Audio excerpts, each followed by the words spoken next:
It happens. It's internet. Yeah. Great. And then in a couple seconds, I'll put us on. Sounds good. Thank you.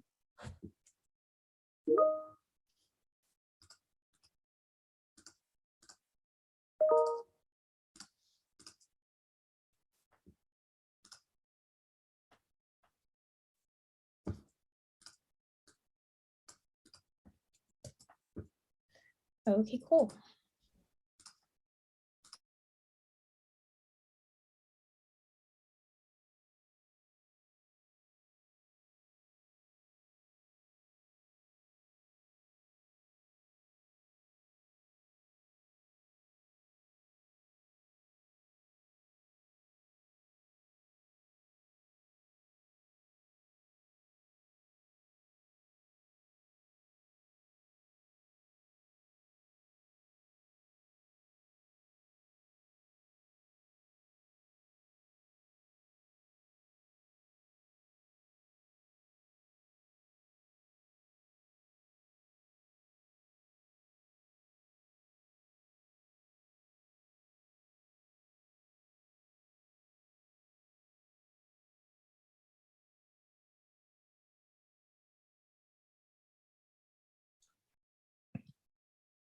Alrighty, good morning, everyone, and thank you for joining me today. My name is Brian Mongkolpoonsuk, Customer Success Manager here at KETIV Technologies, and today we're going over how to get started with Fusion 360.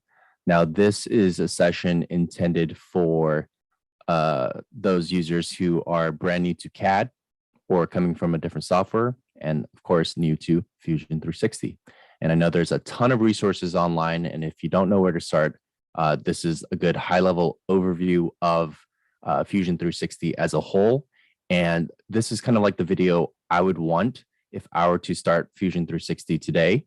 And this is from someone who has been using Fusion for about 5+ years now. And I also want to make a reminder to everyone that since we have our new KETIV Virtual Academy, previously Autodesk Virtual Academy, I want to make sure you're adding this recurring session to your calendars. So you have a notification every Thursday, 10 a.m. Pacific time for these webinars, where they might have dropped off ever since creating these new calendar invites to everyone. So just make sure that is visible. You might see it it'll look something like this, where it says add to calendar. I'm not sure if you guys see that. Let me reshare my screen to show that entire screen here. Oh yeah, I guess it was showing, but add to calendar there in that email link that you would get. All right, with that said, let's go ahead and dive right on into it. Here's a high-level agenda. When this is uploaded to YouTube in the next couple of days or so, this will be something that I'll have timestamps for in the description on YouTube. So you can reference this later on of where you want to kind of remember when Brian said this, and I'm going to just navigate to that really quickly. So it's going to be about 30 minutes to 45 minutes today that I have allotted for this. There's going to Q&A at the end of this as well. And we're not intending to teach 2D, 3D modeling in this time period. It's not going to be enough time for that by any means. Again, it's like a high-level overview for that.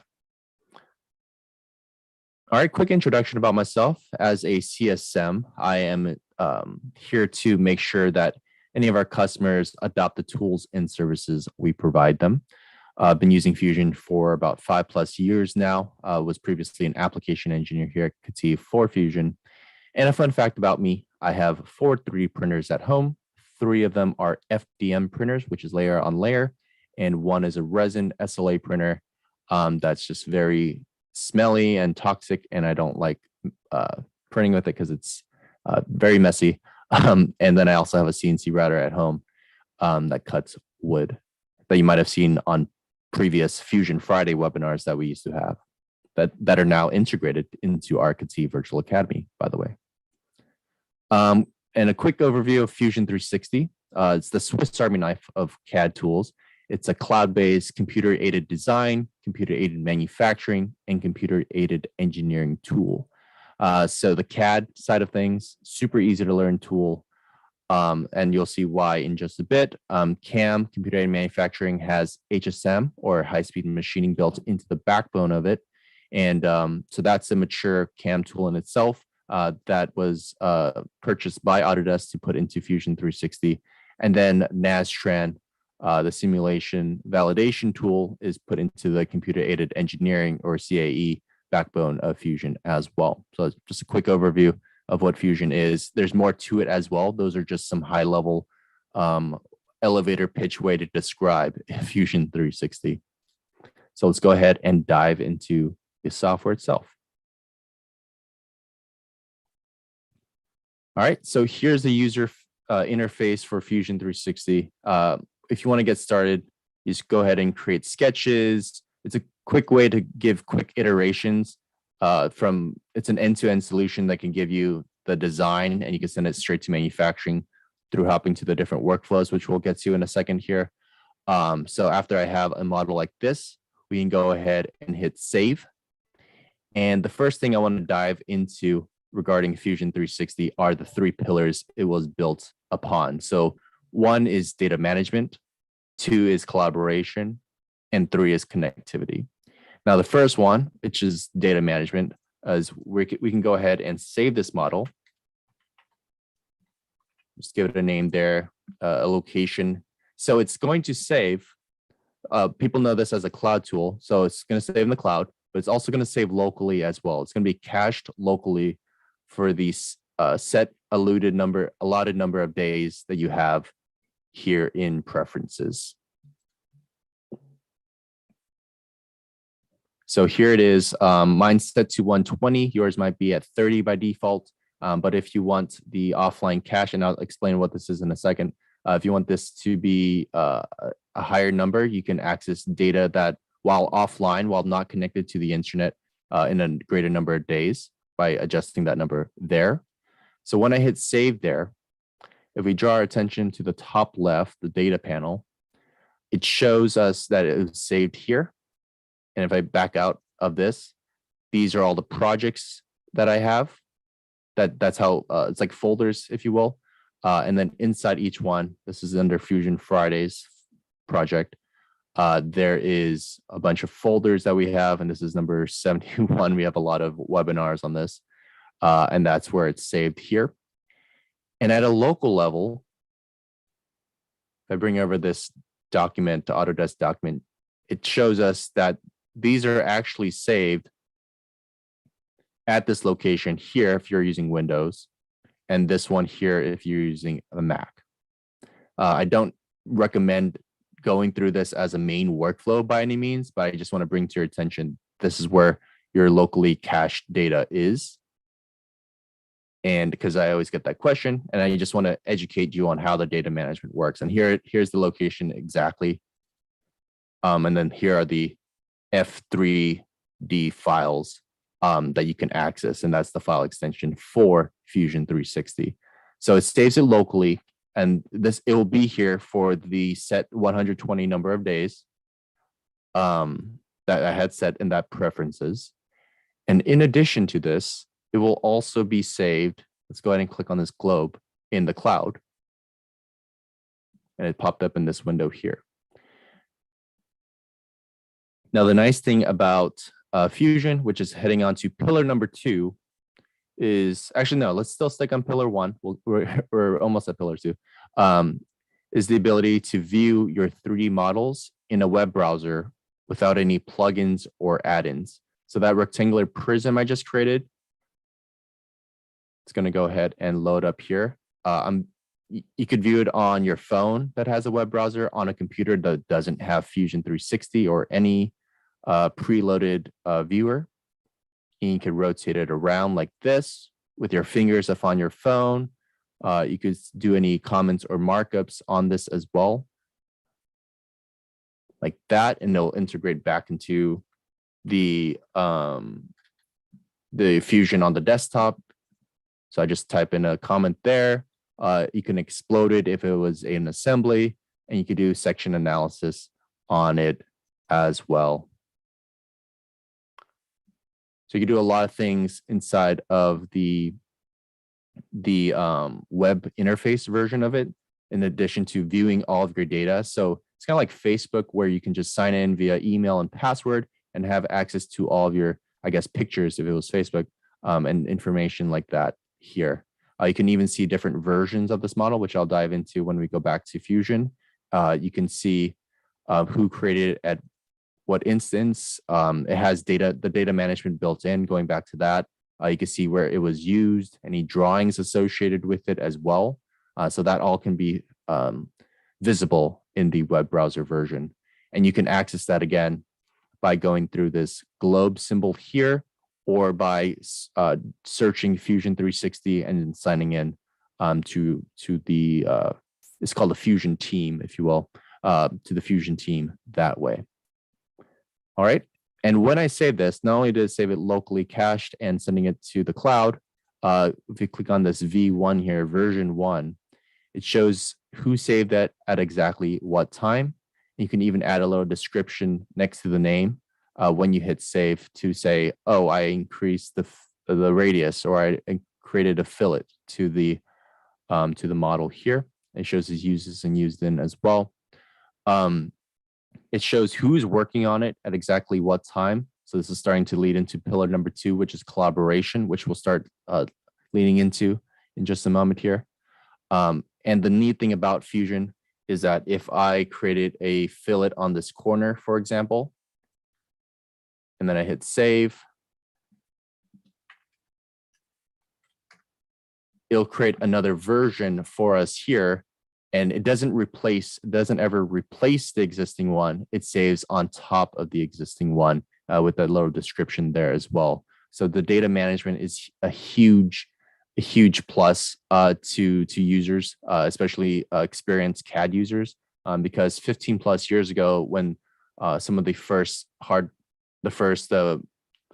powerful 3D modeling tools were being created, they didn't have power to the internet, to the cloud, to resources like this, where Fusion, created 8 years ago in 2013, has the ability to take advantage of some of these newer technology. All right, so then there's also collaboration. Let's go ahead and dive into the second pillar, which is collaboration. So if we go to our People's tab here, these are the people in this project in particular that can access this data. So if we go back to this home button, this project that we're referring to is this Fusion Friday project. You can see there's a bunch of other projects that I have here, but this Fusion Friday is one. Those 4 people were able to see the contents of it.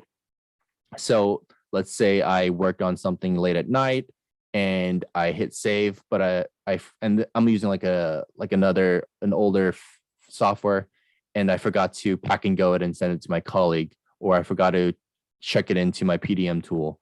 With Fusion, all you need to do is, just like we did there, is just hit save, and the people in this project would be able to see the updates instantaneously.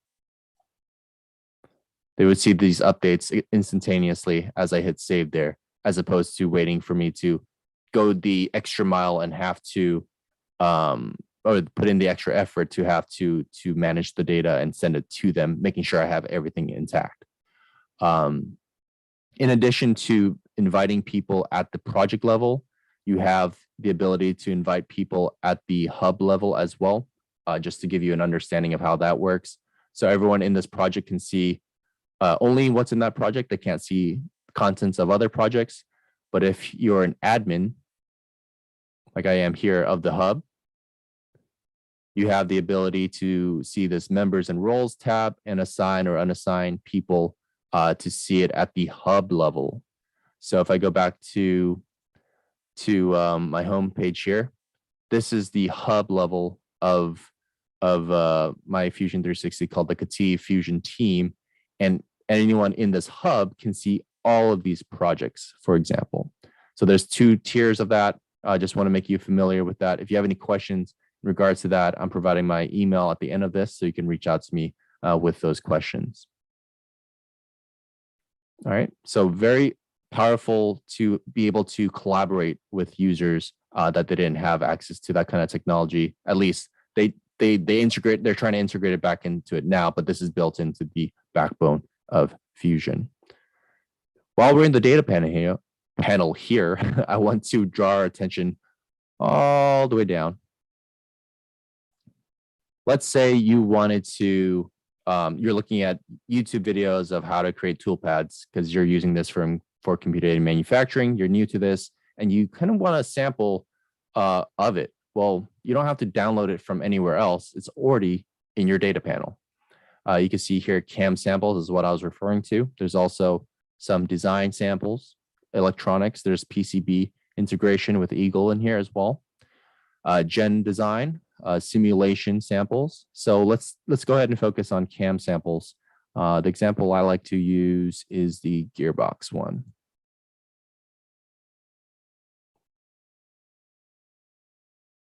There it is right there. And this is a nice way to see your to see the toolpads as opposed to just a video of it or having to download it. It's already here, and you can click on it and see exactly how this was set up, what tools they used, their work coordinate system, what linkages they use. Not trying to dive too deep into the details of CAM here, but essentially you can see predefined toolpads that you can even simulate without having to do anything here from scratch. And you can essentially copy what they have here already made and use it as an example. So you're not starting from scratch by yourself. You're not alone in the process here, which is really nice. So it's nice to have samples as opposed to just referencing videos online. At the end of this, I will also be sharing with you learning resources to learn the CAD and CAM, in addition, softwares online as well, like a learn at your own pace kind of videos. So that will be here at the end. So yeah, there's sample files for not only CAM, but there's also for generative design, which is a popular one. If you're exporting files to Fusion and you want to be able to run a generative design shape optimization simulation on it, you could do it in here. And if you want to look at samples for that, here's some ready to generate ones. And here's one of an Alcoa bracket. And if you want to generate this, so Fusion 360 being on the cloud has some tools that can be used on the cloud or off the cloud, and then some tools that must use the cloud. Some of those that are must, it's really generative design is one of the main ones, where it'll cost 33 cloud credits in this case to run this simulation. And then when you want to export the simulation, it will cost about 100 cloud credits as of January 13, 2022. Depending on the complexity, of course, of some of your designs and tasks that you're asking it to do. But this will offload it to the cloud, so then you can work while this is being generated. So there's a lot more to the cloud. In addition to just storing data there, it also helps you to create your simulations or run your simulations. And I did skip over one thing. Let me just go back to it if you don't mind here. It's going back to the cache that we talked about previously. I'm going to be curious how to edit that to the back to the cache and timestamp here. But if we go back to the Fusion Fridays here, so I want to talk about working offline real quick here. So if you plan to go to the Bahamas or something, you plan to bring your laptop, how dare you, to vacation, and you don't have internet access, you can run a simulation, as in you can run a test to see what data you have access to while offline. So if you go to this job status mode and go offline, you can see what data you have access to. So this rectangular prism, it is cached. We recently created it, so it's within that 120 days time period. If I go back to, let's say, the first webinar we did, It looks like I only have access to this CAD sculpt demo because I actually opened it this morning. But the rest of these are grayed out. That's because we haven't touched those in 120 days. So if you're going to go to the Bahamas or not have internet access, what we recommend is right-clicking on it and adding it to offline cache. And then that way it stores it locally. So when you do lose connection to the internet, you'll have access to it and it's not grayed out like that. All right, just a quick flashback to one of the previous things in our agenda here today. All right, moving forward, let's go ahead and take a look at some of the preference options that we have here. So, of course, when you're modeling, you want to make sure, first and foremost, you're modeling with the right units. So you have different ways to go about this. I think we're still in offline mode. Let me go back online.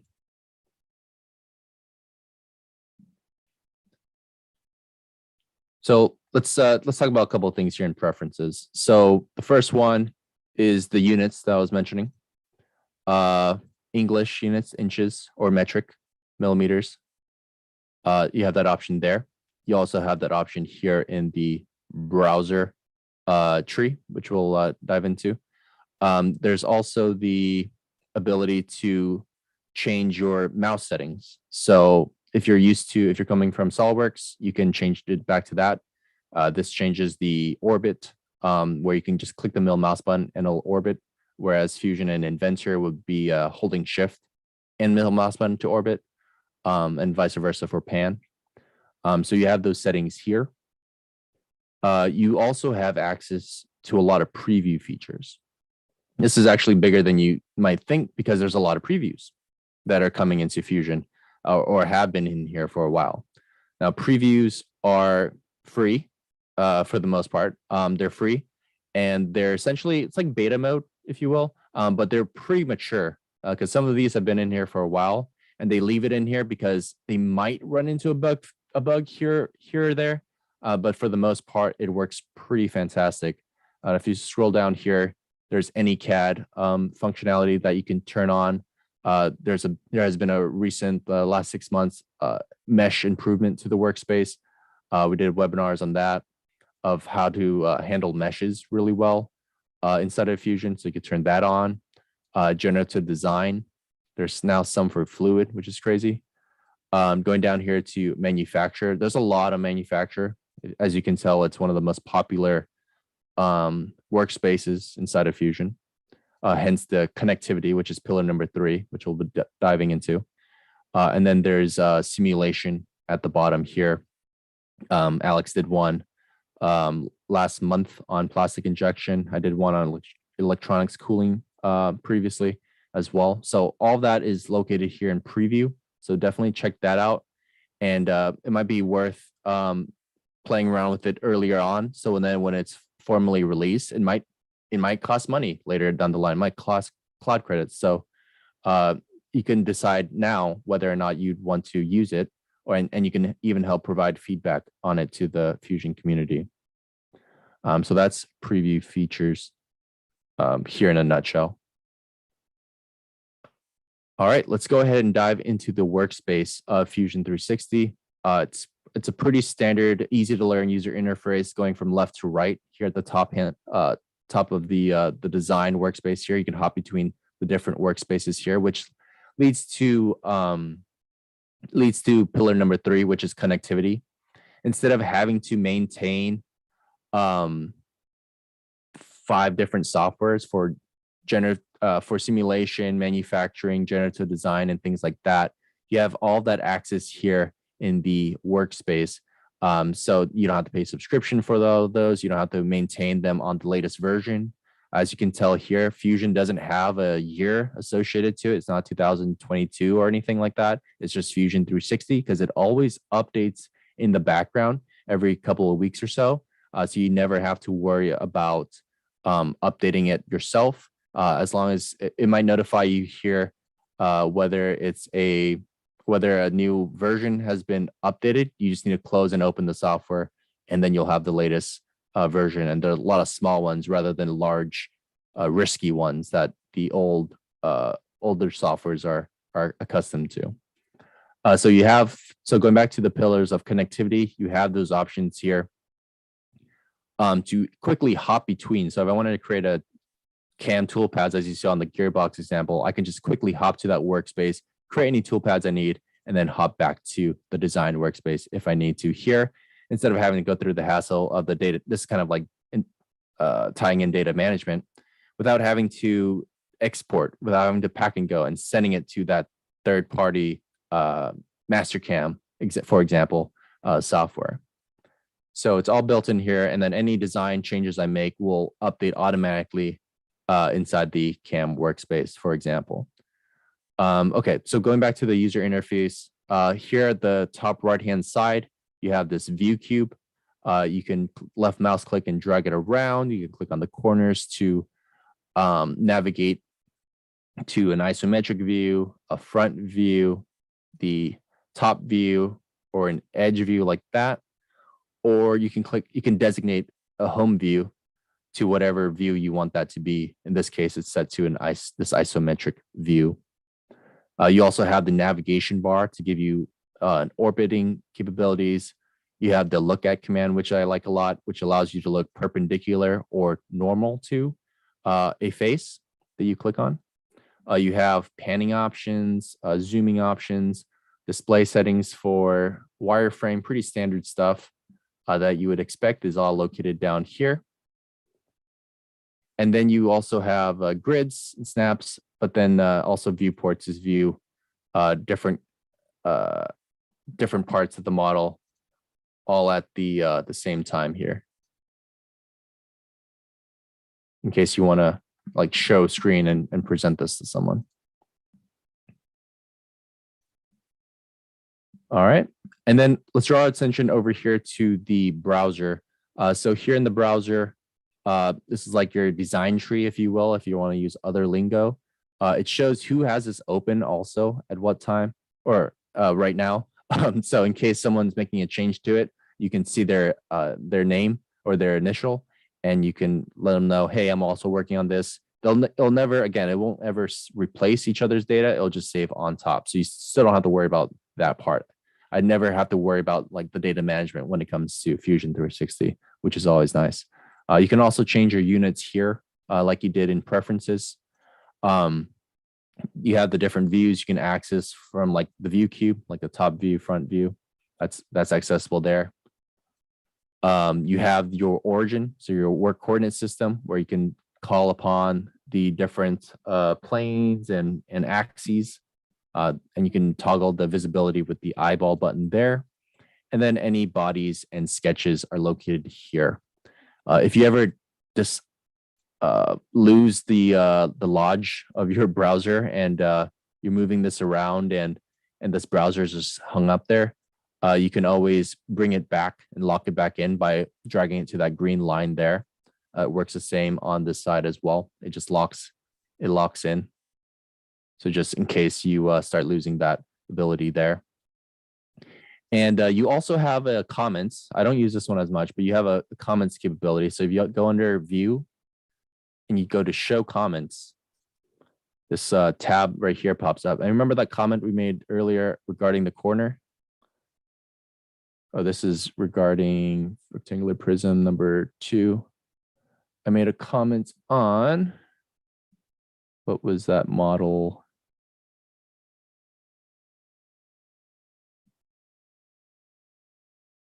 I think I made a comment on that. It's saved there. Give me a moment here. Well, the comments can be moved around as well about the workspace here.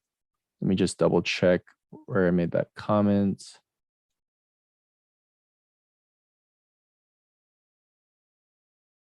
Because I'm pretty sure I created it for this. But I'm not sure why it's not showing. But I'll come back to that in a moment. But if you would be able to see that comment here that anyone makes, whether it's in here, you can make the comment in here itself if you want to.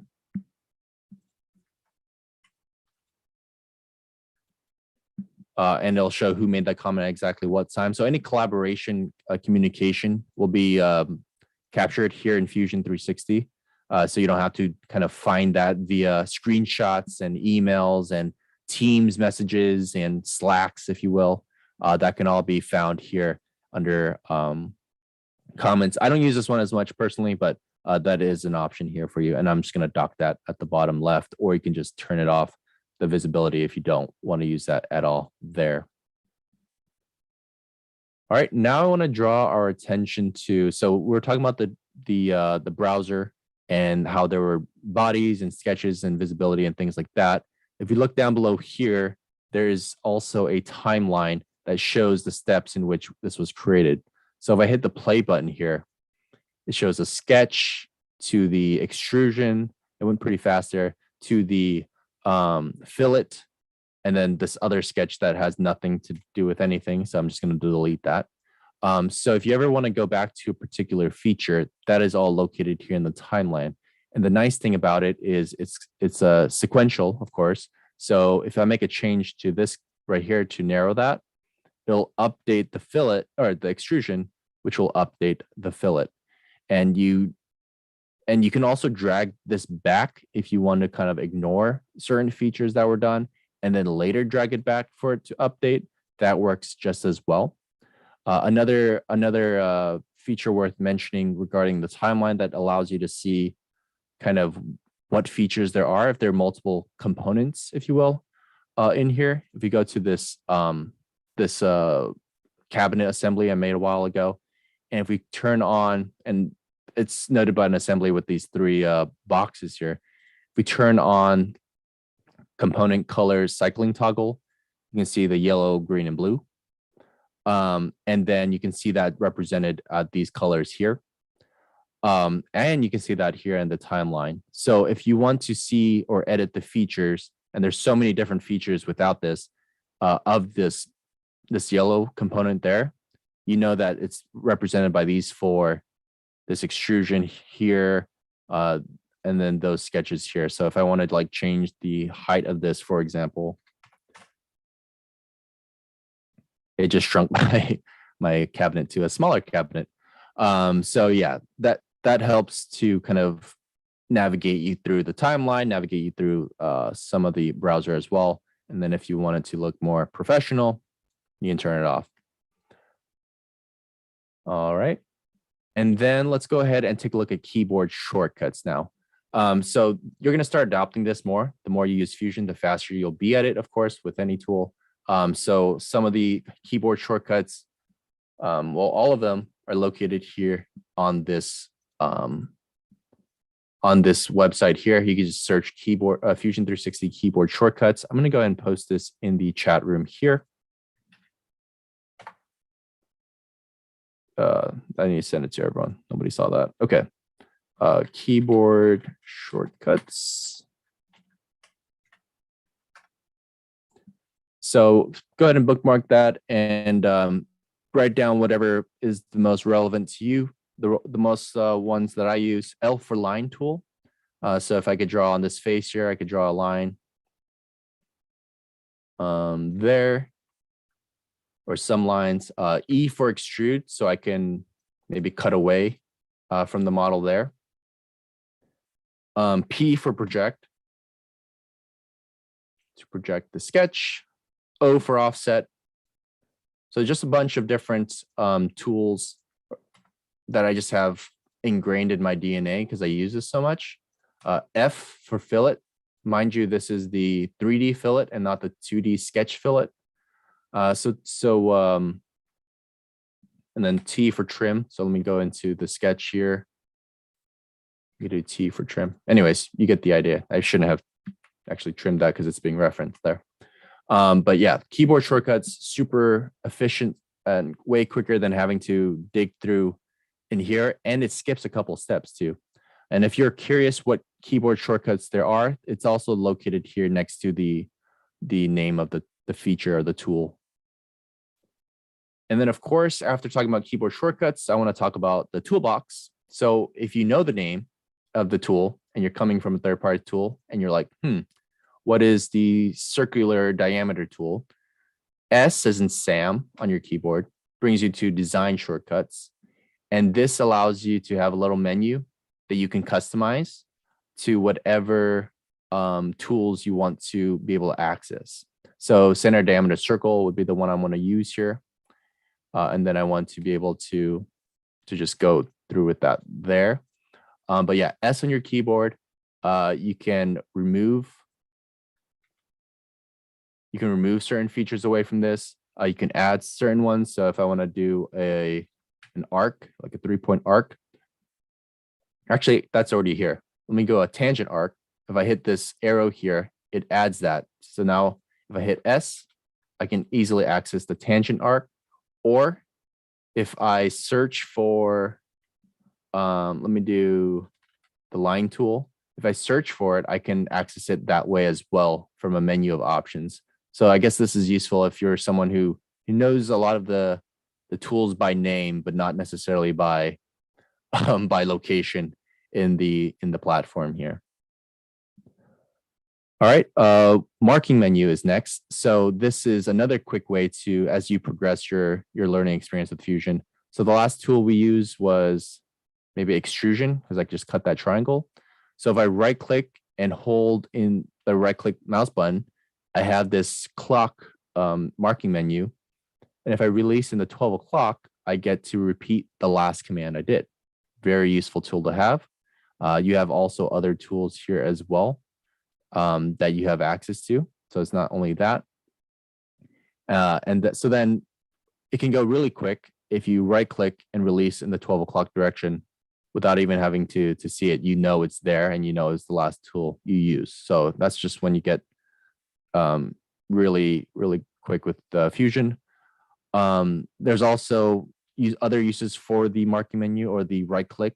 So for editing that sketch, and I wanted to make this construction line, if you're familiar with that, especially from like AutoCAD or something, you can right click on the line itself and turn that into a construction line, which is dashed like that, or you can use other sketching functionalities in here as well. So don't forget to also do right clicks on your models and it'll make suggestions to what it thinks it wants you to do. And since I made that construction line, it gives us a little warning here as to there's an error or there's a warning with this.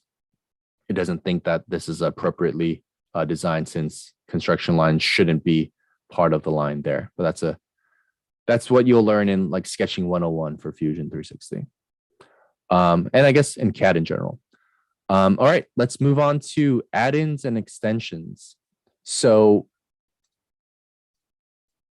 if you're looking to, for example, a use case for an add-in. So if we go back to the sketch here and let's create some more lines. And let's say I wanted to kind of close this shape off, but not quite.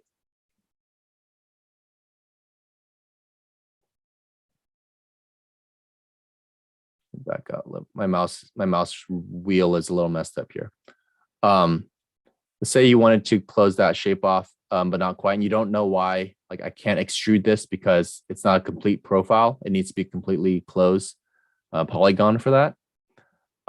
You can use something that's in the add-in. If we go here to the App Store, the Autodesk App Store, go to Fusion 360.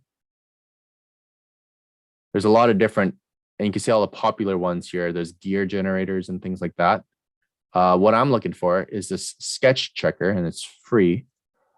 This allows me to determine where my sketch has maybe an issue with the profile. It's not being closed all the way.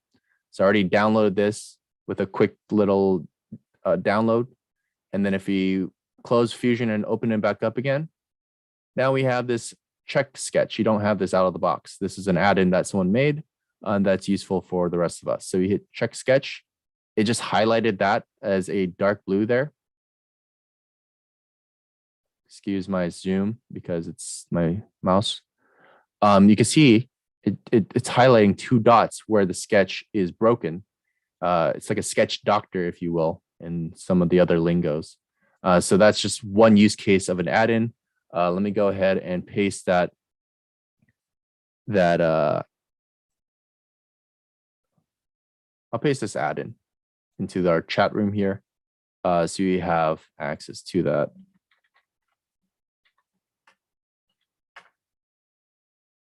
All right. And then there are also extensions that I want to just bring up. So extensions here, this allows you to, it's kind of like an add-in, but these are more, or previews, but these are formal, they're paid. You would have to pay for these. So if you want unlimited access to the generative design that we were referring to previously, you can get that extension here. If you want to take advantage of nesting, which is relatively new to Fusion, you can access that here, and other tools here as well. So just wanted to bring that up. Fusion's also available and has been for a while now on the phone. So if you have a phone application, or if you have just a regular, like an iPhone or something like that, or an Android, you can download the Fusion 360 app on your phone. And I'm going to see if I can share my video here. So that's me. And then there is, I wonder if I could do a gallery, but here's a model that I have here on my phone that I'm able to rotate around. I want to make sure I'm not being blurred out there, that I'm able to rotate around and zoom in and out on my phone here on the application. So just wanted to show that. Nothing else too much, but just want to show that it's a free app that's available for you to use. And it connects to the data. So that what we were saving earlier with the rectangular prism, you'll see instantaneously on your phone, which is really nice. Good to show customers, good to show colleagues as well. So it's a nice tool to have in addition. And I put here in the agenda cloud power. So not only do you use the cloud for powering something like generative design, it can also be used for something like rendering as well. So you can do renders local or on the cloud. See, local or on the cloud, and it takes a certain amount of cloud credits depending on the size of the rendering you want to do. I think it was 4,000 by 4,000 pixels or 2 feet by 2 feet. So it's max size. So definitely take a shot at that. If you do it locally, you'll start to hear your computer heat up or rev the fan. And if you do it on the cloud, it outsources that. But yeah, I would play with it local first before, if you don't have like a million cloud credits like we do here, I would play with it local first. But that's one of the tools that you can use on the cloud.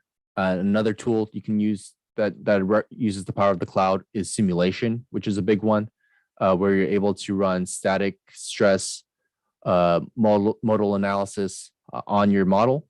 And again, this was the Nastran built into the software, which is the same kind of technology that took NASA astronauts to the moon. So essentially, you could run these studies on the cloud as well, just like the rendering, or you could run it locally for them. All right, and then I want to also put in the self-paced learning for Fusion 360. So if I were to go back 5 years and starting to learn Fusion, and I wanted to see, okay, where can I best learn Fusion? It's going to be through this self-paced course. So let me go ahead and paste that in the chat room. So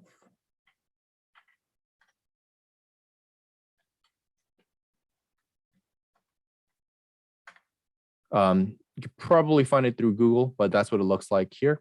And here's a larger version of it, but this is the website with that Autodesk made with just a bunch of videos you have access to with all the different types of topics.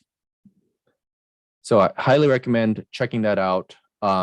And then again, to the keyboard shortcuts, but then also put down my email address. Reach out to me if you have any questions, which you probably will as you go out your Fusion 360 journey, or you can reach out to support@ketiv.com for those questions.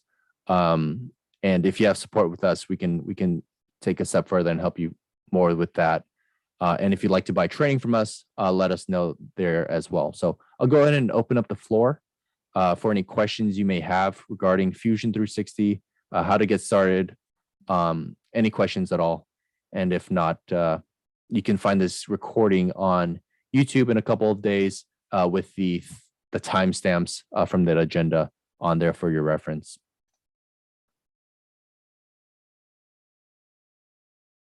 Yeah, if you're coming from someone who has the product design and manufacturing, or if the company that you have has the product design and manufacturing collection, you do have access to Fusion.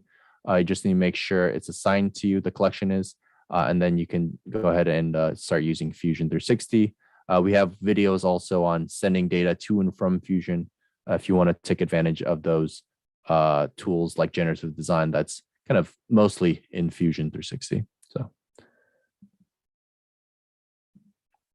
All right, I don't see any questions coming in. Not sure if there's anything coming in from YouTube either, but it's pretty quiet bunch this morning or afternoon. So appreciate you guys hopping on and spending the time of your day. Hopefully this was helpful to you. But with that said, we'll go ahead and close it out. Thank you all again for joining. My name is Brian Mongkolpoonsuk. Have a good day, everyone.